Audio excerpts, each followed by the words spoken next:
Hadir ya udah dimulai saja sambil dikonfirmasi ya. Saya liatin kok dipanggil ya. Ya, oke, siap, Dikonfirmasi. Pak. Oke, baik, silakan dimulai saja.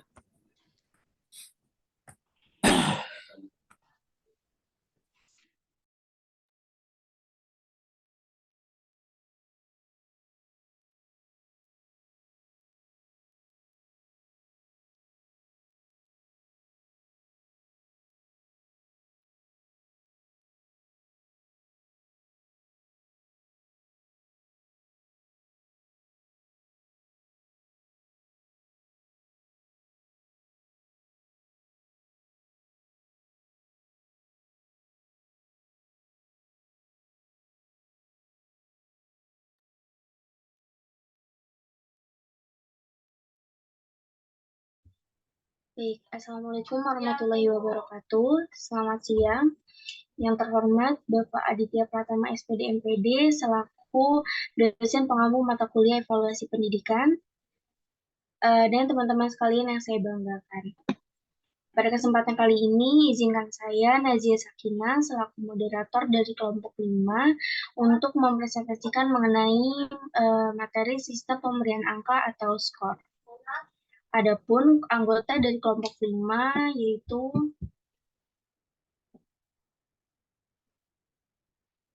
boleh di next. Oke. Yang pertama ada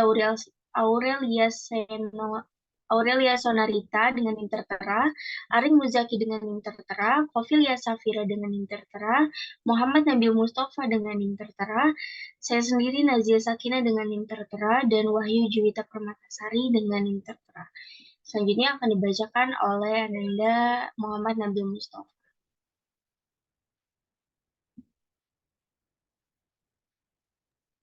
Baik, terima kasih kepada Saudara Nazia. Selanjutnya, di dalam presentasi kali ini ada daftar isi, yaitu pertama ada perskoran dan penilaian. Lalu selanjutnya ada jenis kunci pemberian skor. Lalu yang ketiga ada pedoman dalam penilaian. Dan terakhir ada teknik pemeriksaan hasil tes belajar. Dalam perskoran dan penilaian, perskoran adalah proses pengubahan prestasi menjadi angka-angka. Dalam konteks pendidikan, skor adalah hasil pekerjaan skor yang diperoleh dengan menjumlahkan angka-angka bagian setiap soal tes yang dijawab betul oleh siswa. Proses menentukan nilai, lalu ada penilaian. Penilaian adalah proses menentukan nilai suatu objek dengan menggunakan ukuran atau kriteria tertentu. Dalam konteks pendidikan, nilai adalah ubahan dari skor dan sudah dijadikan satu dengan skor lain serta telah disesuaikan pengaturannya dengan standar tertentu. Oke, next slide.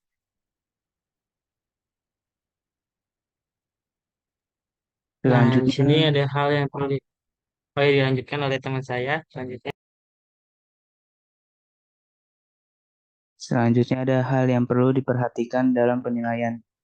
Yang pertama ada prestasi kerja.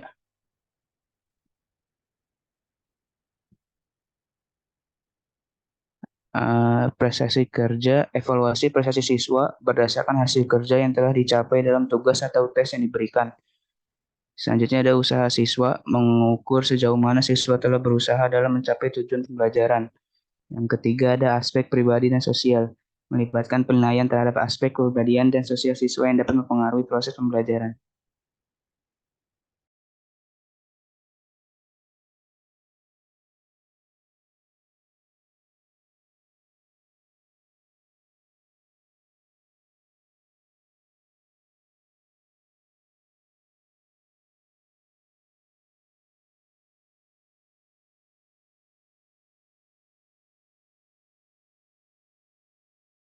Ya, baik.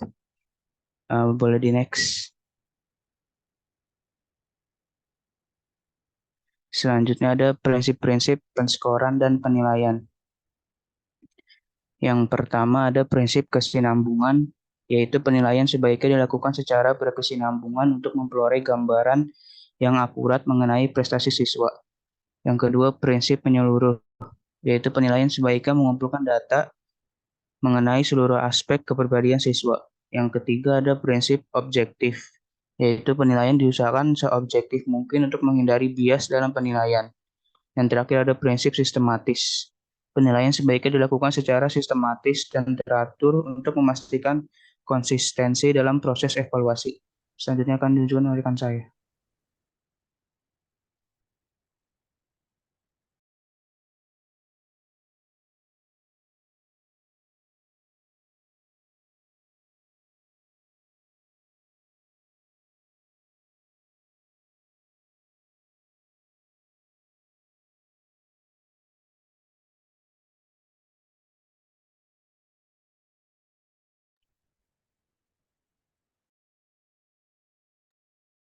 Selanjutnya, ada jenis-jenis kunci pemberian skor. Yang pertama, kunci jawaban. Kunci jawaban adalah daftar jawaban yang benar untuk setiap pertanyaan dalam tes. Kunci jawaban digunakan untuk menghitung skor siswa berdasarkan jawaban yang benar. Yang kedua, kunci pemberian skor. Kunci pemberian skor adalah daftar nilai atau skor yang diberikan untuk setiap jawaban yang benar dalam tes.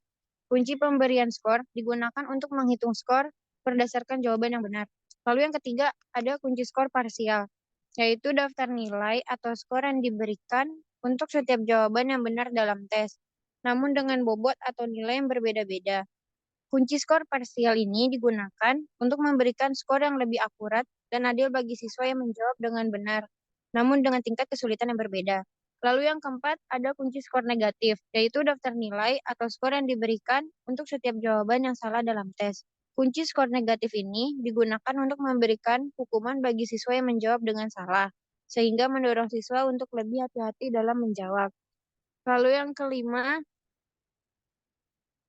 ada kunci skor berjenjang, yaitu daftar nilai atau skor yang diberikan untuk setiap jawaban yang benar, namun dengan tingkat kesulitan yang berbeda-beda. Kunci skor berjenjang digunakan untuk memberikan skor yang lebih akurat dan adil bagi siswa yang menjawab dengan benar, namun dengan tingkat kesulitan yang berbeda. Selanjutnya akan dilanjutkan oleh rekan saya.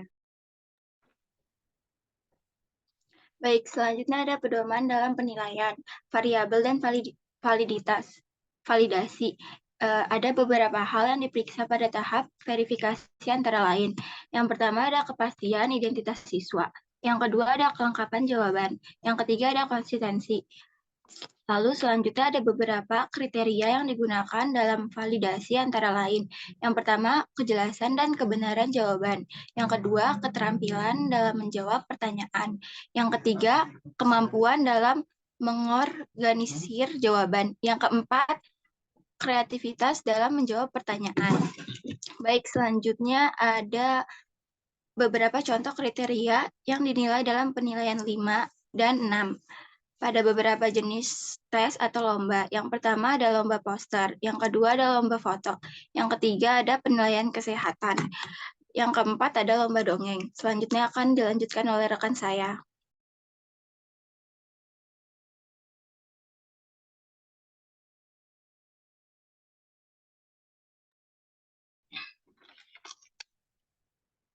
Oke, selanjutnya ada pedoman dalam penilaian. Pedoman dalam penilaian 5 dan 6 adalah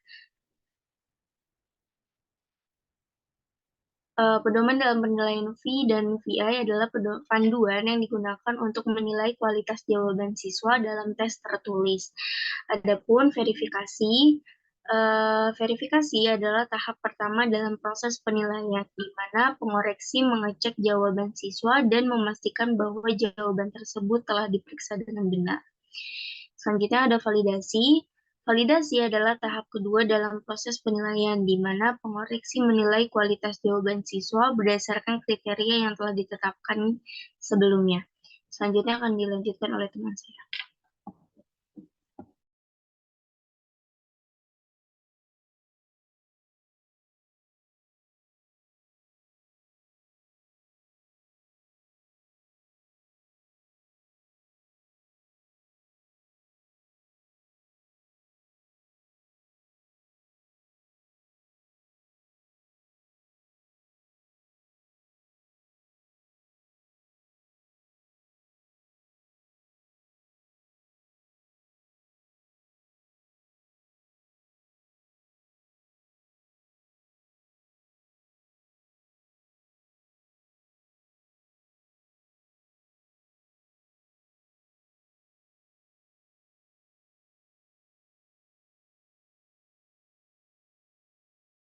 Ayo mana?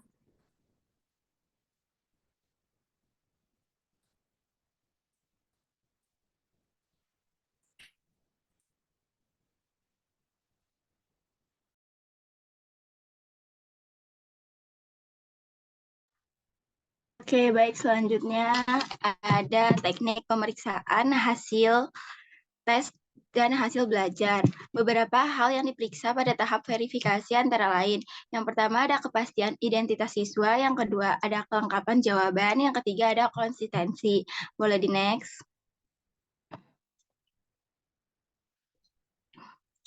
Lalu berikutnya ada teknik pemeriksaan hasil tes, hasil belajar. Adanya perbedaan pelaksanaan tes hasil belajar tersebut menuntut adanya perbedaan dalam pemeriksaan hasil-hasilnya. Yang pertama ada teknik pemeriksaan hasil tes tertulis, yang kedua ada teknik pemeriksaan hasil tes lisan, yang ketiga ada teknik pemeriksaan hasil tes perbuatan.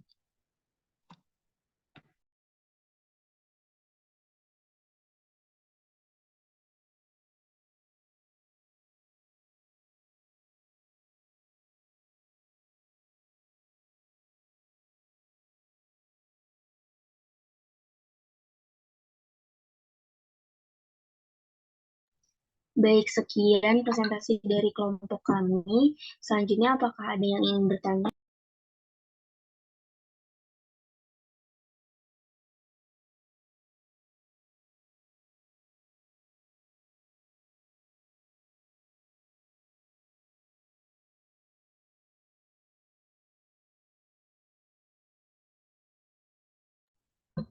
Kepada Esa Putumunggara dipersilakan.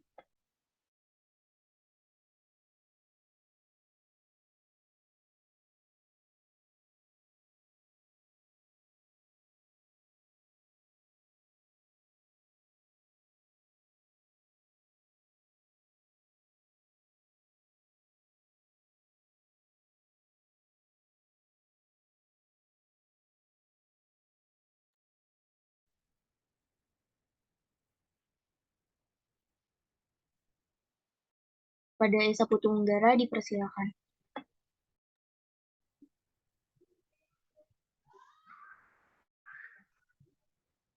Oke, baik. Terima kasih pada kelompok yang sudah memberikan kesempatan untuk bertanya. Saya ingin menanyakan terkait presentasi tadi.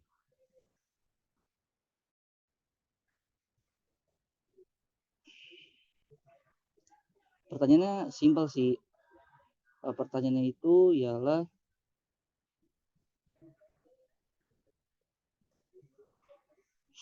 apa saja faktor-faktor yang seharusnya dipertimbangkan dalam menentukan bobot nilai pada sistem penilaian angka itu.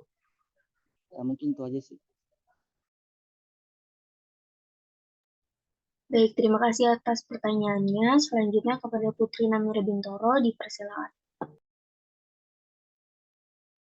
Baik, terima kasih kelompok. Saya ingin bertanya, apa saja kelebihan dan kekurangan dari sistem pemberian angka dalam pembelajaran? Terima kasih. Terima kasih atas pertanyaannya. Selanjutnya kepada Andini Tiara Putri dipersilakan. Baik, terima kasih atas kesempatannya. Izin bertanya, menurut kelompok, upaya apa yang dapat dilakukan untuk mengurangi subjektivitas pensyukuran untuk soal bentuk uraian? Terima kasih. Baik, terima kasih atas pertanyaannya. Selanjutnya kepada Duta Ramadan dipersilakan. Baik, terima kasih. Sebelumnya izin off cam. Pertanyaannya yaitu apa saja faktor yang mempengaruhi pemberian skor? Itu saja. Baik, terima kasih atas pertanyaannya. Selanjutnya kepada Fadia Kansa dipersilakan. Oke, terima kasih kepada teman-teman kelompok 5. Pertanyaannya tadi kan kalian udah ngejelasin nih tentang penggunaan sistem skor dalam menilai kinerja siswa secara individu ya. Nah, terus menurut kelompok kalian manfaat sama kekurangannya itu apa? Makasih. Baik, terima kasih atas pertanyaannya. Selanjutnya kepada Najwa Anggita, dipersilakan. Baik, terima kasih pada kelompok atas kesempatannya. Kalau begitu, saya ingin bertanya, kira-kira apa saja media yang dapat digunakan dalam sistem pemberian angka? Itu aja pertanyaannya. Terima kasih. Baik, terima kasih atas pertanyaannya. Selanjutnya kepada Abel Maipela, dipersilakan. Baik, terima kasih kepada kelompok. Izin bertanya. Pertanyaannya tuh, apa sih kaitan antara penskoran dan penilaian, dan apakah penilaian tetap dapat dilakukan tanpa adanya melakukan penskoran? Terima kasih. Baik, terima kasih atas pertanyaannya. Kami izin untuk menampung pertanyaan terlebih dahulu. Selanjutnya akan kami tayangkan video motivasi.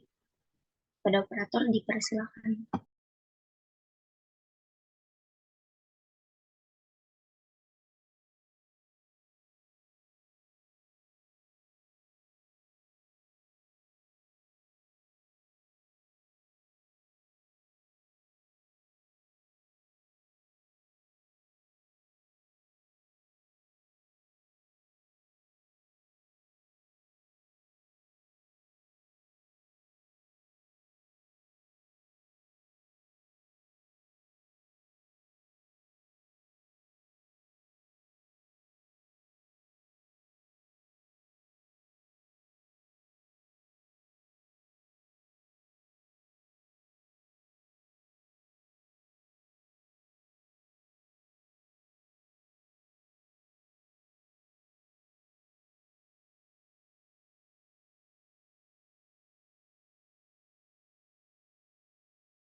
Sampai depan.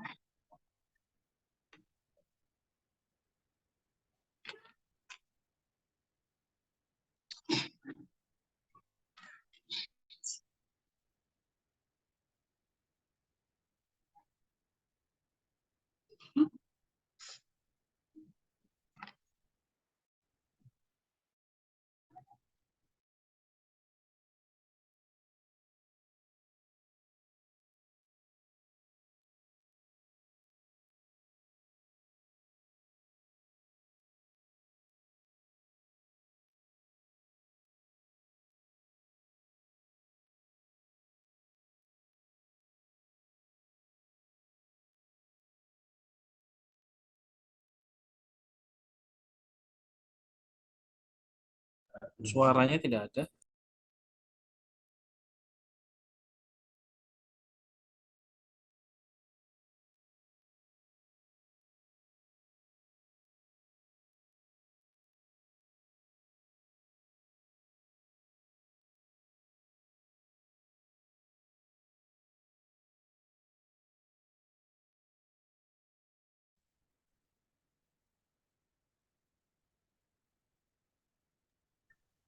Oke, baik Pak. Sebentar diputar ulang ya.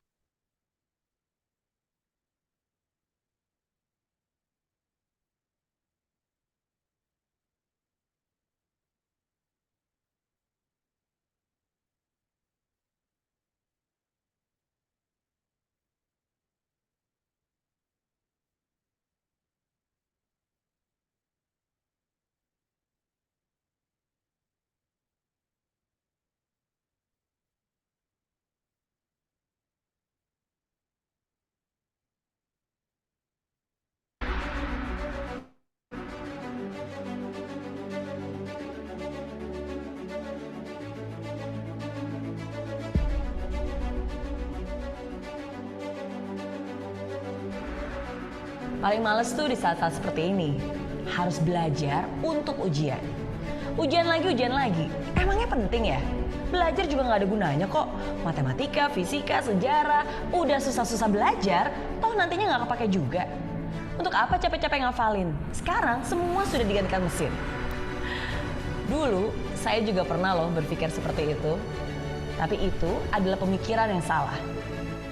Belajar bukan untuk ujian, tapi ujian untuk belajar. Hidup sedang menguji kamu. Niat nggak? Serius nggak? Apakah kamu anak yang patuh? Apakah kamu anak yang tangguh? Apakah kamu anak yang mudah menyerah, yang dengan gampangnya selalu bilang, gak bisa? Kalau kamu saja susah menyelesaikan tanggung jawab sebagai pelajar, bagaimana kamu bisa sukses dengan tanggung jawab yang lebih besar? Coba deh ingat-ingat lagi. Dulu kamu pernah janji untuk membuat orang tua bangga, janji untuk jadi anak yang berbakti. Ketika kamu mengatakan itu, apakah itu sungguh-sungguh? Kalau iya, inilah saatnya kamu buktikan perkataanmu. Yang orang tua kamu mau bukanlah hasil akhir sebenarnya, tapi bagaimana kamu bisa bertumbuh dalam prosesnya. Bukan harus dapat nilai sempurna, tapi bagaimana kamu bisa menjadi anak yang tidak mudah putus asa. Ujian itu mengetes ketekunan. Ujian itu mengetes kedisiplinan. Ujian itu mengetes kejujuran. Itulah yang sesungguhnya. Bukan hanya nilainya, tapi proses kamu menuju ke sana. Selesaikan apa yang menjadi tanggung jawabmu. Selama ini, kamu sudah susah payah belajar. Jangan sampai di saat akhir semua jadi terlantar. Lebih baik menderita sedikit untuk persiapan ujian daripada menderita selamanya karena penyesalan. Belum bisa, cari caranya. Nggak ngerti, belajar dengan yang ahli. Lupa lagi, berarti kamu harus terus revisi sampai hafal mati. Saya yakin kamu bisa. Saya yakin kamu mampu. Karena semuanya itu tergantung dari kemauanmu. Jadi, yuk kurangi mainnya dan ambil buku pelajarannya. Kurangi dulu update status dan bulatkan tekad untuk terus fokus. Kurangi dulu keluyuran dan pacaran dan selesaikan dengan ketekunan. Yang keren itu bukan anak muda yang banyak gaya, tapi anak muda yang punya karya. Yang keren itu bukan anak muda yang buat sensasi, tapi anak muda yang berprestasi. Siapkan hati, jiwa, dan raga.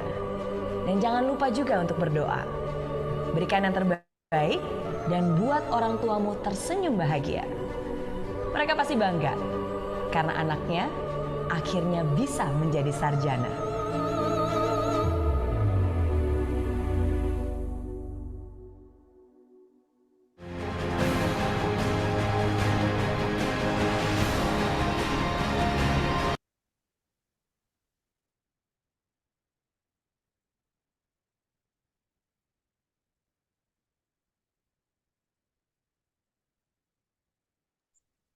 Baik, selanjutnya kami akan menjawab pertanyaan dari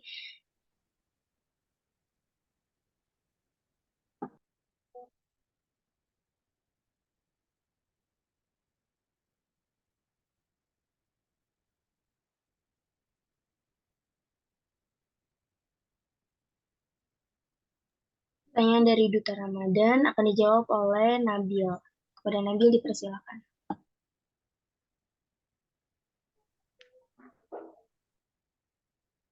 Baik, izin menjawab tadi atas pertanyaan Duta. Langsung saja. Eh, yang pertama adalah, maaf, saya ulangi untuk pertanyaannya adalah,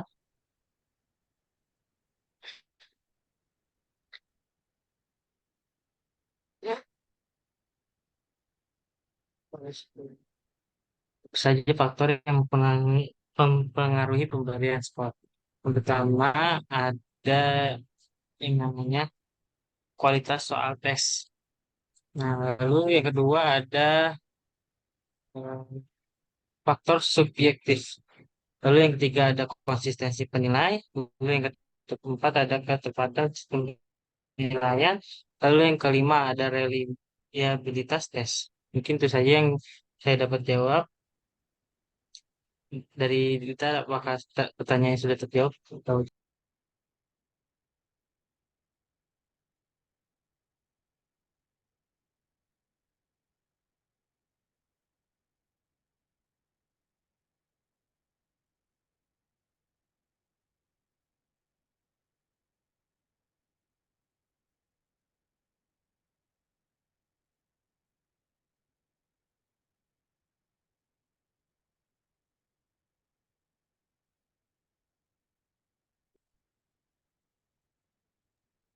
Ya mungkin itu saja. Selanjutnya mungkin ada pertanyaan yang lain yang menjawab.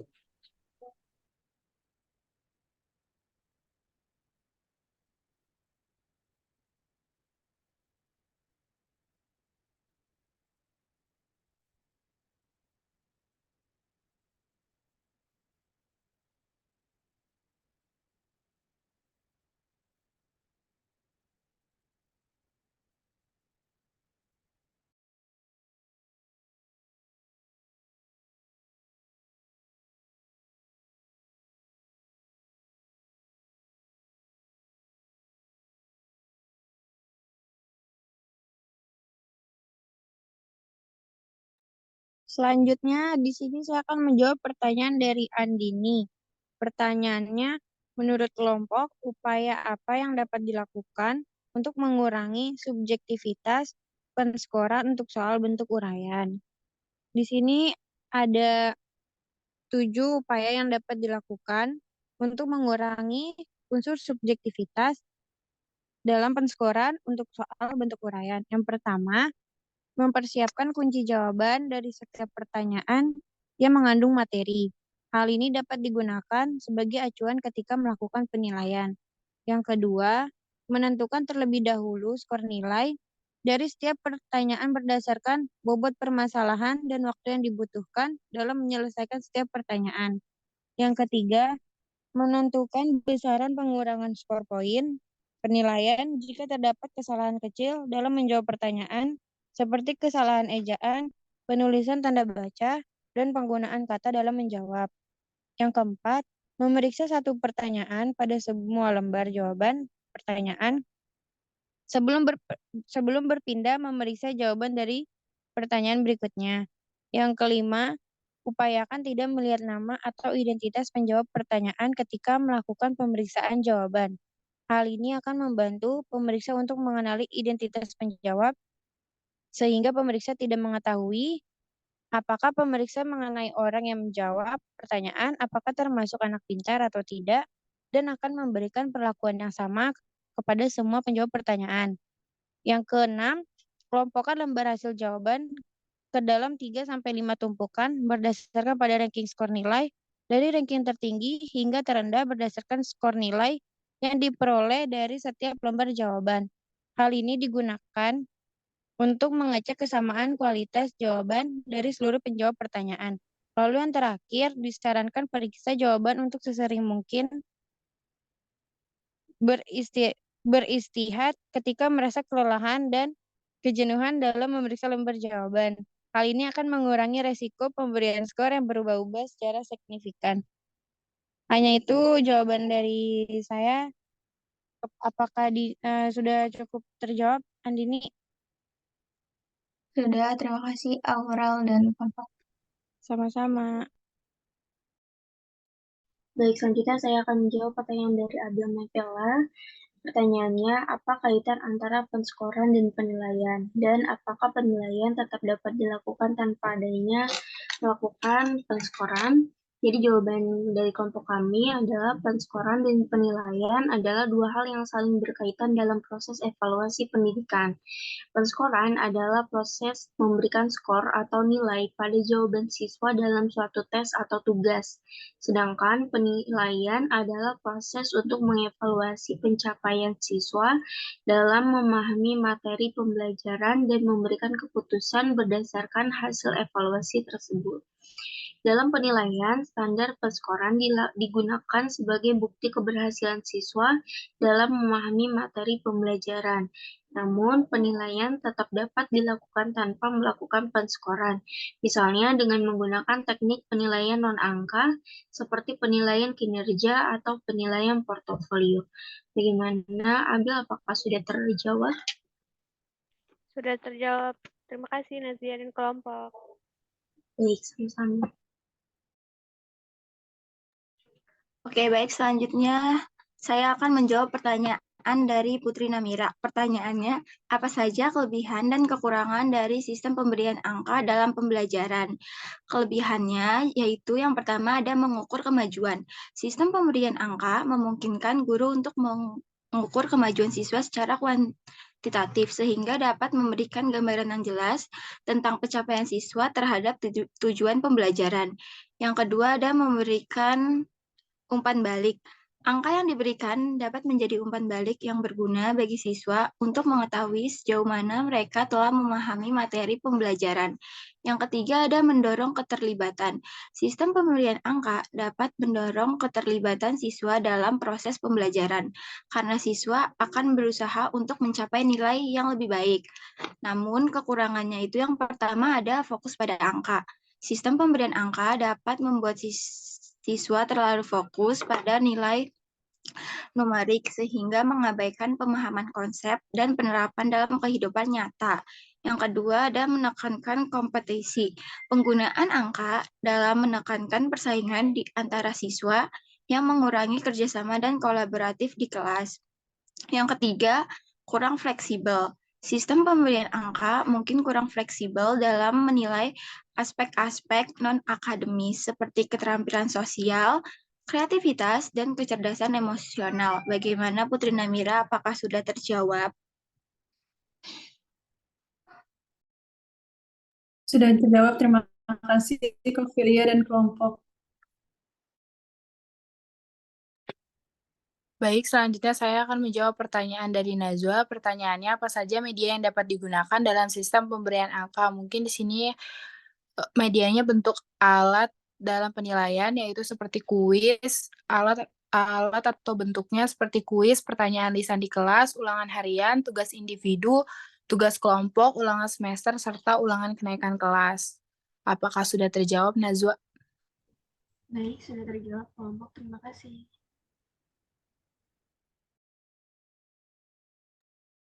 Baik, selanjutnya saya akan menjawab pertanyaan dari Esa. Pertanyaannya itu apa aja faktor-faktor yang harus dipertimbangkan dalam menentukan bobot nilai pada sistem penilaian angka. Faktor-faktor yang harus diperhatikan adalah yang pertama, kompleksitas materi, yang kedua, bobot relatif, yang ketiga, keterampilan kritis, yang keempat, konsistensi penilaian, yang kelima, keadilan, yang keenam, kemajuan siswa, yang ketujuh, partisipasi dan kehadiran, dan yang terakhir, format penilaian. Penting untuk menjaga keseimbangan antara berbagai faktor ini untuk mendapatkan gambaran yang akurat dan adil tentang prestasi siswa. Bagaimana, Esa? Sudah terjawab. Terima kasih, Arik. Baik, sama-sama.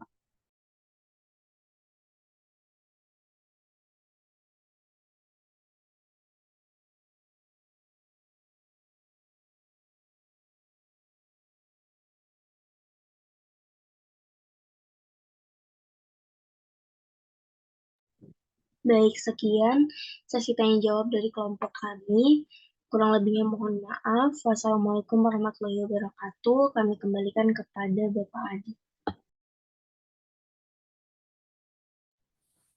Oke, waalaikumsalam warahmatullahi wabarakatuh. Oke, silakan untuk yang kelompok untuk presentasi hasil observasi sekolahnya, silakan.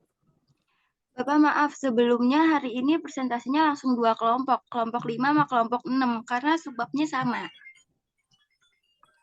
Nah, kemarin sama Prof. Ari bukan satu kelompok ya? Iya. Di kamar sama Adit. Gimana? Coba. Jadi kan kelompok 5 sama kelompok 6 sebabnya sama nih Pak, jadi digabungin. Oke, hari ini digabungin juga. Iya, jadi minggu depan udah materi baru lagi. Ini pertemuan keberapa sekarang? Ini pertemuan ke-12. Ya, nungguin lah, masa. Ya udah siap-siap kalau gitu. Aku ada satu kelas lagi. Ada 2 kelas. Baik. Gimana? Oke. Di ruangan. Sebentar. Oh, 313. Di ruangan. Untuk kelompok observasi ada yang siap belum? Oh, di lantai 2. Kelompok observasi sudah ada yang siap belum? Sudah ada Pak, kelompok 6. Oke, silakan disampaikan dulu deh hasil observasinya. Oke. Bukan lantai 2, bukan yang biasa, bukan matahari gitu bukan? Oh iya. Oke, siap. Oke, siap ya.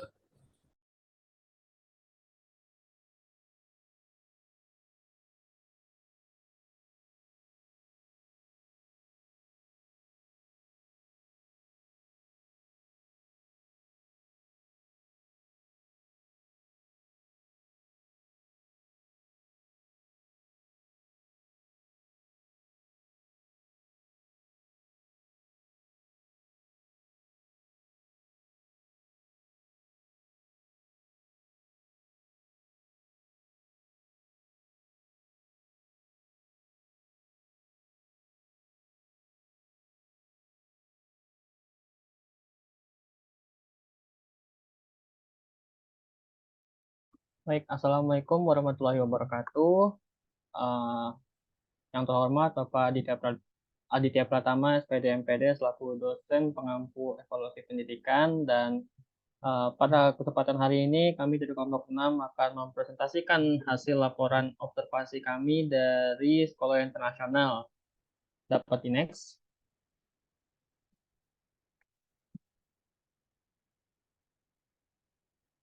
Oke, adapun anggota kami itu ada Adam Ramadan Harahap, Asni Angelina, Ira Amelia, Rico Irsandi, dan Rosario Felicia Tikowalo. Lanjut.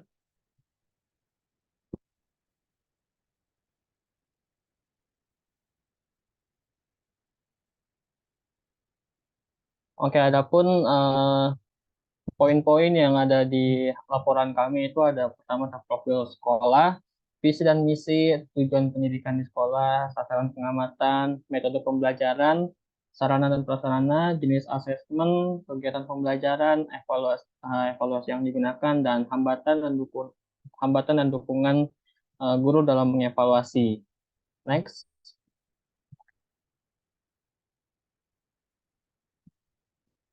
Oh ya, sebelumnya kami mengobservasi 2 sekolah, dan keduanya itu sekolah internasional, di mana yang pertama ini ada Global Islamic School dan yang kedua ada Global Sevilla School. Oke, untuk sekolah pertama ada Global Islamic School eh, yang untuk profil sekolah dapat dimulai dari rekan kelompok.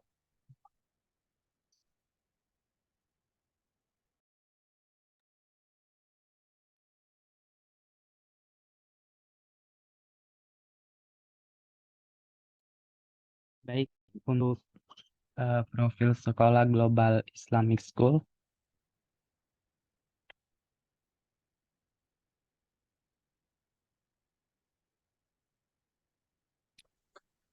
SMA Global Islamic School merupakan bagian dari penawaran akademik yang disediakan oleh Global Islamic School dan sekolah ini terakreditasi A. Ini menawarkan pendidikan untuk siswa di kelas 10 sampai 12 yang bertujuan untuk memberikan pendidikan yang komprehensif dengan tetap memasukkan nilai-nilai dan prinsip-prinsip Islam ke dalam pengalaman belajar siswa. SMA ini terletak di Jalan Raya Condet nomor 5, Balai Kambang, Kecamatan Keramat Jati, Kota Jakarta Timur.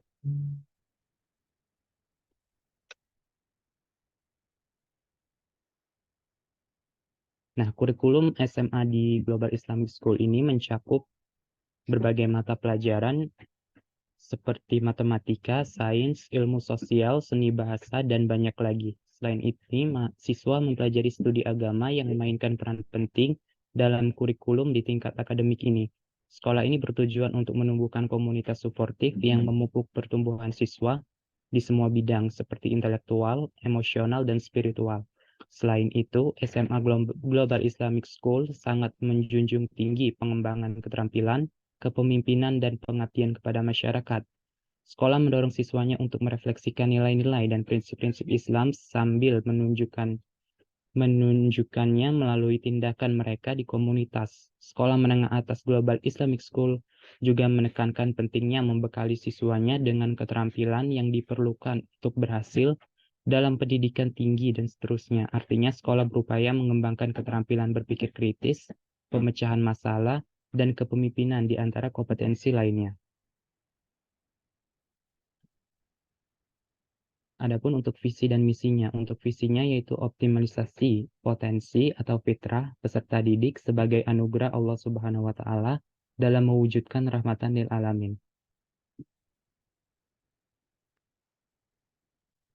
Untuk misinya yaitu satu, meningkatkan kualitas lulusan dalam prestasi akademis atau kompetensi akademis. Kemudian yang kedua yaitu meningkatkan kompetensi agama Islam melalui pencapaian indikator perilaku siswa berdasarkan Al-Quran dan As-Sunnah. Kompetensi agama Islam. Kemudian yang ketiga, meningkatkan kompetensi siswa agar siap menjadi global player atau kompetensi wawasan internasional, terutama bahasa Inggris. Keempat, membekali siswa dengan kompetensi kepemimpinan sebagai bekal menjadi future leader atau kompetensi kepemimpinan. Kemudian yang terakhir, menyiapkan kegiatan-kegiatan pendukung yang relevan untuk menunjang pencapaian 4 kompetensi.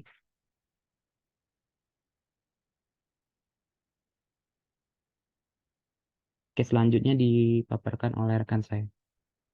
Baik, berikutnya ada tujuan pendidikan yang ada di Global Islamic School,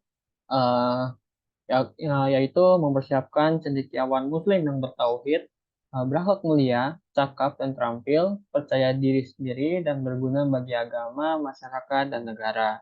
Dan mampu mengamalkan ajaran Islam dan ilmu pengetahuan dalam memelihara serta meningkatkan martabat negara dan umat. Next slide.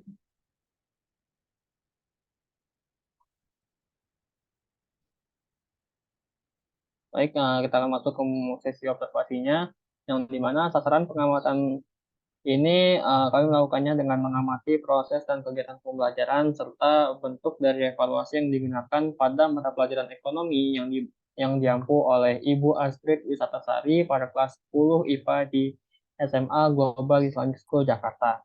Adapun materi yang disampaikan pada saat itu dalam kegiatannya itu terkait materi permintaan dan penawaran, equilibrium atau keseimbangan pasar, pengaruh pajak dan subsidi, elastisitas permintaan dan penawaran yang terdiri dari elastisitas harga, elastisitas silang, dan elastisitas pendapatan.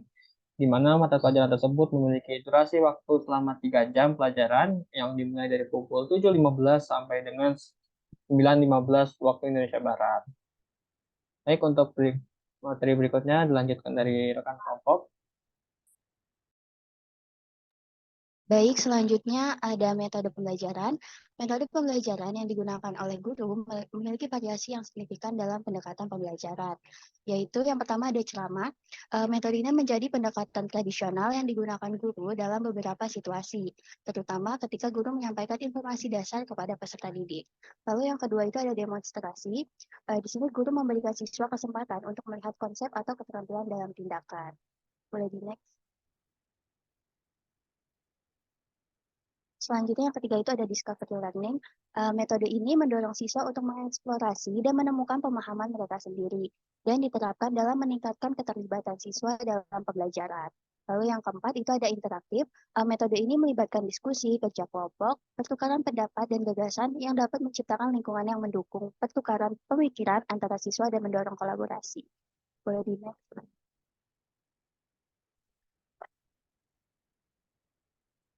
Selanjutnya ada sarana dan prasarana. Berdasarkan hasil pengamatan kami, menunjukkan bahwa sekolah ini memiliki fasilitas yang memadai. Kondisi ruang kelas terlihat sangat bersih dan rapi, dan dilengkapi berbagai macam peralatan pembelajaran, mencakup meja, kursi, papan tulis, spidol, komputer, proyektor.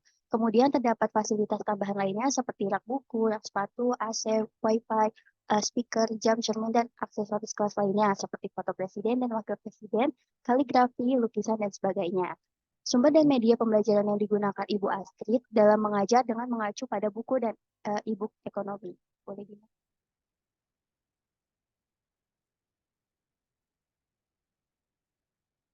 Adapun sarana dan prasarana lainnya seperti area olahraga, yaitu aula bulu tangkis dan lapangan serbaguna, kemudian terdapat kolam renang, studio musik, studio podcast, lab TK, laboratorium sains, klinik, masjid, perpustakaan, ruang terbuka, dan auditorium. Dengan berbagai fasilitas yang memadai tersebut, tentu dapat mendukung proses pembelajaran di dalam kelas. Dalam perawatan sarana dan prasarana yang ada di sekolah, terdapat staf yang bertugas membersihkan dan adanya jadwal piket siswa untuk membersihkan kelas jika guru yang mengajar menghendaki adanya piket kelas.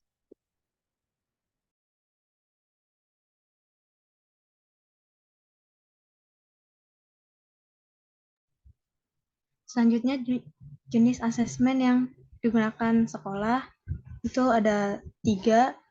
Kognitif, yang pertama kognitif, yang kedua afektif, dan yang terakhir sumatif. Kalau dari yang pertama kognitif, terlihat bahwa pendekatan ini memberikan kesempatan bagi peserta didik di kelas tersebut untuk menunjukkan pemahaman mereka terhadap materi yang sedang dijelaskan oleh guru secara mendalam. Berdasarkan pengamatan kami, guru menggunakan berbagai alat asesmen ini mulai dari tes tertulis atau latihan dan lemparan pertanyaan baik secara lisan maupun tulis di papan tulis. Pada latihan soal yang diberikan oleh guru setelah menjelaskan materi, para siswa akan diberi poin jika dapat menjawab dengan cepat dan tepat. Dengan sistem penilaian, jika benar guru akan memberikan 10 poin tambahan, jika salah atau kurang tepat, guru tetap akan memberikan poin sebanyak 5, dan jika tidak mengerjakan sama sekali, tidak akan mendapatkan poin. Sistem poin tersebut kemudian saat akhir pembelajaran diakumulasikan untuk jadi penambahan nilai bagi siswa. Terus yang kedua, afektif. Berdasarkan pengamatan kami, terlihat bahwa asesmen afektif ini berfokus pada evaluasi aspek emosional, sikap, dan nilai siswa. Guru terlibat aktif saat pembelajaran dalam memahami perasaan para siswanya, mengidentifikasi sejauh mana para siswanya memahami materi yang telah ia sampaikan, bagaimana mereka terlibat dalam materi pelajaran tersebut, dan bagaimana pembelajaran mempengaruhi motivasi dan sikap positif siswa terhadap subjek tersebut. Dan yang terakhir, sumatif. Untuk asesmen sumatif ini dilakukan pada saat di tengah dan akhir periode pembelajaran seperti pelaksanaan UTS dan UAS. Next.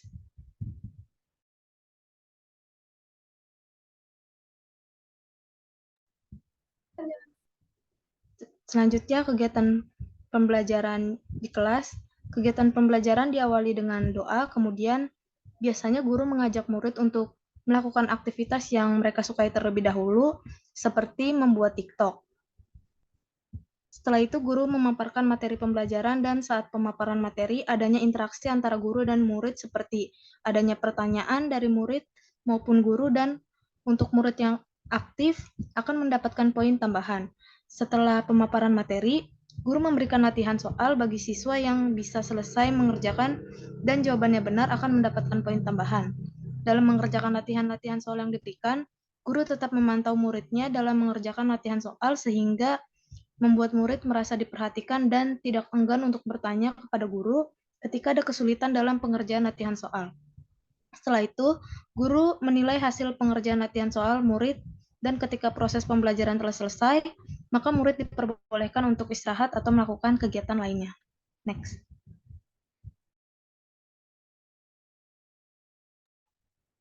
Baik, selanjutnya ada evaluasi yang digunakan oleh Global Islamic School, yaitu ada formatif dan sumatif. Formatif itu seperti latihan-latihan soal, membuat dan mempresentasikan materi. Untuk sumatifnya itu ada UTS, ujian tengah semester, dan UAS, ujian akhir semester. Boleh di next.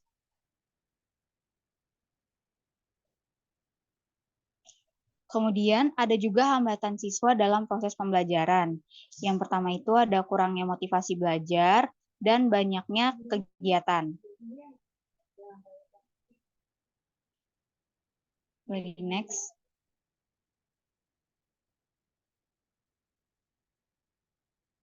Untuk guru sendiri yaitu ada hambatannya, yaitu guru memerlukan waktu untuk mempelajari dan menguasai teknologi yang sesuai dengan preferensi siswa. Boleh di next.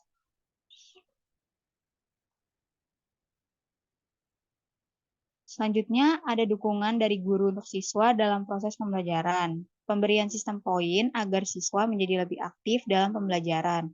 Menggunakan teknologi sekarang dalam proses pembelajaran seperti membuat TikTok dengan siswa yang membuat siswa menjadi senang, sehingga tertarik untuk mengikuti pembelajaran.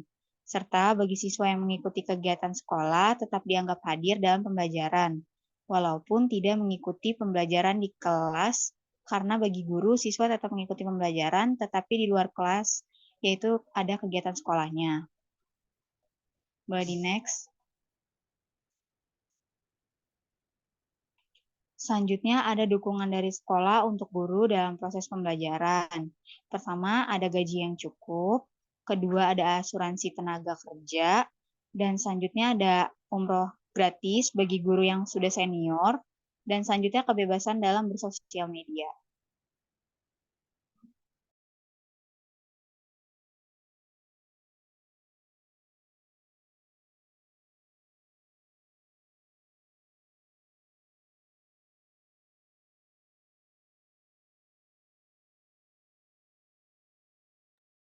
Adapun untuk kesimpulan dari GIS ini, yaitu hasil pengamatan di SMA Global Islamic School menunjukkan prestasi positif dalam proses pembelajaran ekonomi. Para siswa menunjukkan pemahaman yang baik terhadap konsep-konsep ekonomi yang diajarkan meliputi permintaan dan penawaran, equilibrium atau keseimbangan pasar, dan elastisitas. Siswa juga berpartisipasi aktif dalam diskusi dan menunjukkan keterlibatan yang baik. Guru dengan mempertimbangkan gaya belajar yang beragam, menggunakan metode ceramah, demonstrasi, discovery learning, dan interaktif dalam kegiatan pembelajaran. Fasilitas dan sarana pendidikan di sekolah ini terlihat memadai dengan kondisi ruang kelas yang bersih dan dilengkapi dengan peralatan yang beragam serta adanya fasilitas tambahan seperti studio musik, perpustakaan, dan fasilitas tambahan lainnya. Jenis asesmen yang digunakan guru meliputi kognitif, afektif, dan sumatif, memberikan kesempatan kepada siswa untuk menunjukkan pemahaman mendalam, berpikir kritis, dan mengevaluasi aspek emosional serta sikap. Namun terdapat hambatan bagi siswa seperti kurangnya motivasi dan kesibukan kegiatan lainnya dari sekolah maupun bagi guru yang memerlukan penyesuaian dengan teknologi sebagai alat pembelajaran. Meskipun demikian, terlihat adanya dukungan baik dari guru dengan pemberian sistem poin, penggunaan teknologi dalam pembelajaran, dan dukungan sekolah yang memberikan fasilitas insentif serta kebebasan bagi guru menjadikan upaya untuk meningkatkan kesejahteraan dan motivasi bagi semua pihak terlibat dalam proses pembelajaran di sekolah ini.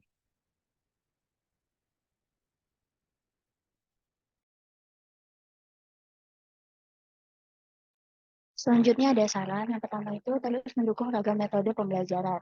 Guru dapat terus mengembangkan dan diversifikasi metode pembelajaran. Selain metode yang sudah digunakan seperti ceramah, demonstrasi, dan discovery learning, guru dapat menjelajahi metode pembelajaran lainnya yang sesuai dengan karakteristik siswa, seperti pembelajaran berbasis proyek atau pembelajaran berbasis masalah. Hal ini akan membantu siswa dengan gaya belajar yang berbeda untuk lebih terlibat dan memahami materi dengan baik. Lalu yang kedua itu ada berikan dukungan khusus untuk siswa yang kurang termotivasi.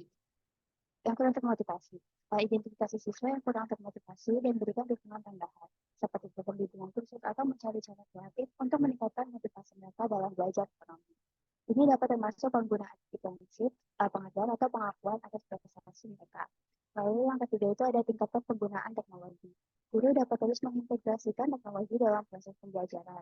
Dengan memanfaatkan perangkat lunak, aplikasi, dan sumber daya online, guru dapat membuat pembelajaran lebih interaktif, memudahkan akses ke sumber daya tambahan, dan mengembangkan keterampilan digital siswa.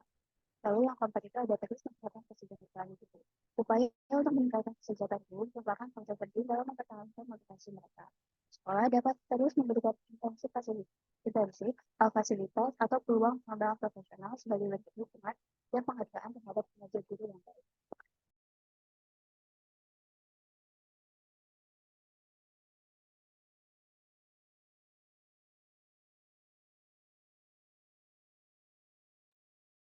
Nah, berikut adalah dokumentasi pada saat melakukan observasi pengamatan di dalam kelas 10 IPA di Global Islamic Jakarta. Dapat di next saja. Dan ada pun dokumentasi dalam proses wawancara terhadap guru ekonominya dan next. Dan berikut adalah kondisi di sekolah dan sarana prasarana dan kondisi di dalam kelas pada saat proses pembelajaran di mata pelajaran ekonomi. Lanjut. Oke, berikutnya adapun sekolah yang kami lakukan observasi itu pada Global Sevilla School yang dapat dimulai dari rekan Adam lagi. Oke, baik. Adapun profil sekolah Global Sevilla Oke, cukup. Ini sekolah beda atau sama dengan yang dipaparkan tadi? Beda, Pak. Oke, cukup satu aja dulu deh. Nanti bisa kita ulas sedikit saja, nanti yang lain bisa menyesuaikan itu. Baik, tadi sudah cukup bagus walaupun saya belum melihat secara rinci laporannya ya, karena ini baru bentuk PPT yang disampaikan. Memang tadi yang disampaikan tadi agak sedikit aneh, kalau menurut saya ya. Dan sebenarnya itu yang bisa kita kulik kenapa kok bisa itu terjadi atau statement itu muncul bisa terjadi. Yang pertama tadi menjelaskan bagaimana guru menggunakan metode yang beragam tadi dijelaskannya. Walaupun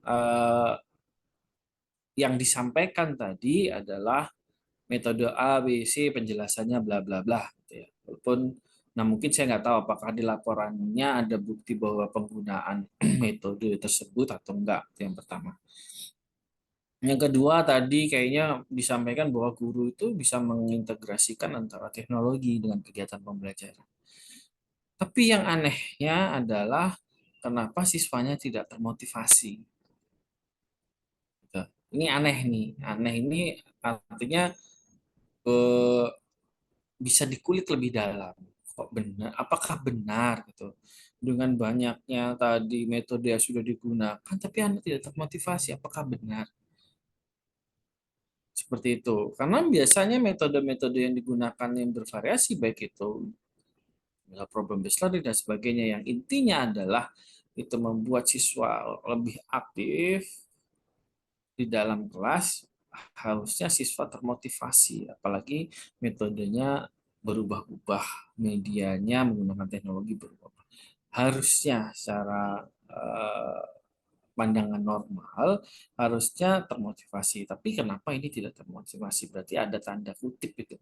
Apakah memang misalnya metode pembelajarannya ternyata ada salah satu step yang terlewat, misal gitu. Atau mungkin memang kondisi anaknya yang tidak memungkinkan, atau misalnya habis olahraga dan sebagainya, tentu saja perlakuannya akan beda dengan siswa. Nah, ini yang menarik sebenarnya dibahas. Mudah-mudahan teman-teman yang lain itu di laporannya ya, karena itu saya lihat hanya PPT-nya. Di laporannya dapat mencantumkan, misal dengan metode ini loh fotonya, dipoto lah. Kebetulan mungkin pada saat di kelas, melihat di kelas menggunakan metode ini, gitu ya. Betul. Terus terkait dengan asesmen tadi, asesmen memang di sekolah seperti itu, afektif, kognitif, psikomotorik, itu yang dinilai. Gitu. Tapi coba dilihat apakah ada nggak instrumen untuk penilaian itu, karena kalau di rapor pasti ada itu. Jadi untuk menganalisis ini tidak sekedar hanya pertanyaan terus dijawab, tapi harus ada dokumen pendukungnya.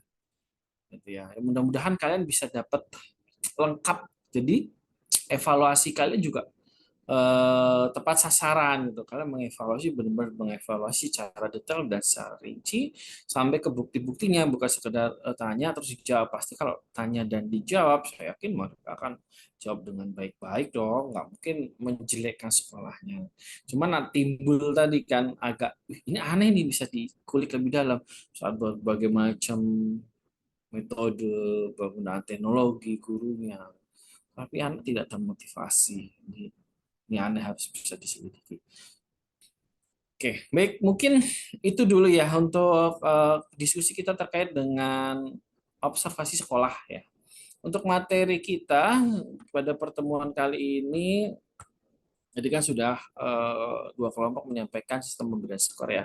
Untuk tambahan materinya nanti akan saya kirimkan via video saja untuk materi pemberian sistem pemberian skor, biar lebih efektif. Nanti kalian tinggal menonton saja video pembelajaran itu ya. Nah, memang ini kebetulan pembukaan kegiatan sudah akan berlangsung, jadi saya rasa pertemuan ini cukup sekian saja dari saya. Untuk tambahan materi akan segera saya kirimkan di pertemuan kali ini. Mudah-mudahan apa yang didiskusikan kali ini memberikan manfaat buat kita semua. Mungkin ada pertanyaan sebelum ditutup?